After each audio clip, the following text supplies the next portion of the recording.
your Nintendo Entertainment System. As a kid growing up in the late 80s and early 90s, getting a new game was a crapshoot. We had no internet and couldn't easily look up info to see if it even interested us.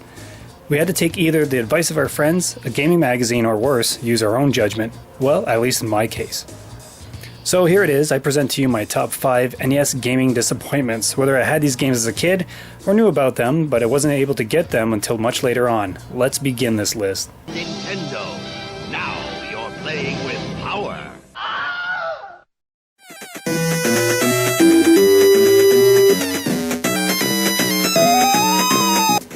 Some people like this game and some people don't. You think flying around with a jetpack would really be cool, but to me it was such a letdown. Your sprite was so small and the hit detection was not good at all. But the biggest draw to the game was the jetpack, but it could only be used so often as you would have to refill it with gas. And what a bummer that is. It could have been such a fun game if they just gave you unlimited rocket fuel from the start. I was a big fan of the movie as a kid, and when I finally got my hands on a copy of the game later on in life, I was thoroughly disappointed, man.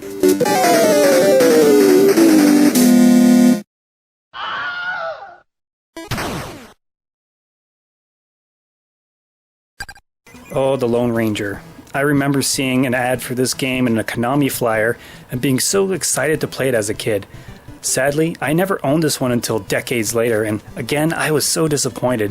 Now don't get me wrong, it's not a bad game per se. There's top-down Legend of Zelda-like segments, which are really cool. The side-scrolling platforming sections are great too, but it's the first-person dungeon crawling that just kills it for me. Top it off, you have enemies that'll constantly sneak attack you from behind. It's just such a pain to play. What a shame having waited so long to play this one and being thoroughly disappointed.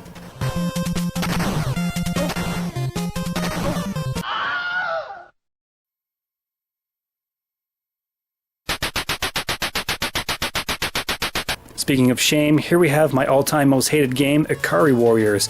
Looks like it should be an awesome cart to play with, great cover art, plenty of power-ups and grenades, 2-player action, and you can fly a helicopter and drive a tank. Sounds great, doesn't it?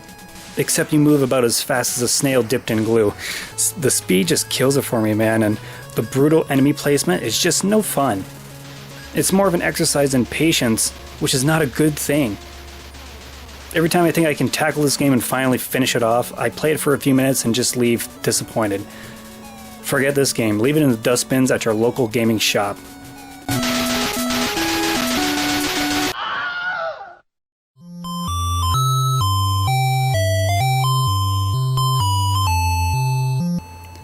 In a discount store in mid-95, I had spotted a loose cartridge of Highlight and asked my mom if she could buy it for Retro Matinee. It didn't have the instructions, but the cover looked awesome. Plus, it was only like $5. When we took it home and eagerly tore off the plastic wrap, we almost immediately knew our mistake. Highlight is one of the absolute worst trash NES games I have ever played. Trying to figure out even the basics to this cryptic game was a challenge. Bumping into enemies to kill them, Ys did it better. And that repetitive music, oh good god, it was terrible. But boy, did we try to get our money's worth out of this game. Still am.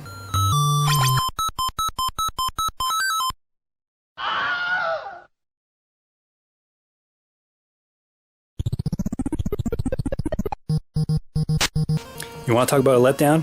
It was either summer of 92 or 93 and little Retro Will is scouring the city for NES games to play. Lo and behold, he spots a stack of them at a yard sale. Deadly Towers.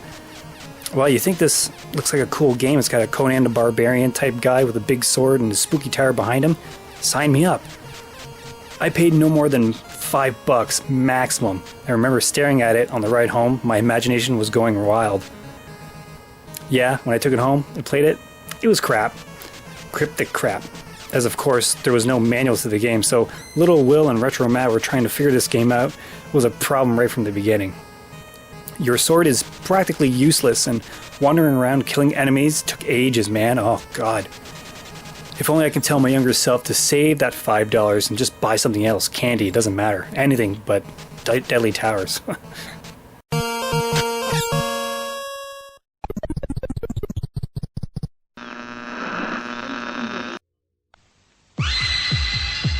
Well guys, what do you think? Did you buy any games that disappointed you as much as these games disappointed me?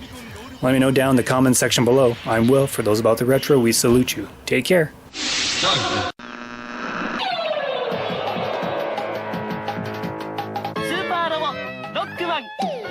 世界の平和のため7つの武器を駆使して悪のロボット軍団を倒せ。アイテムいっぱい、楽しさ抜群。スーパーアドベンチャーゲームファミコンソフトロックマン好評発売中。カプコン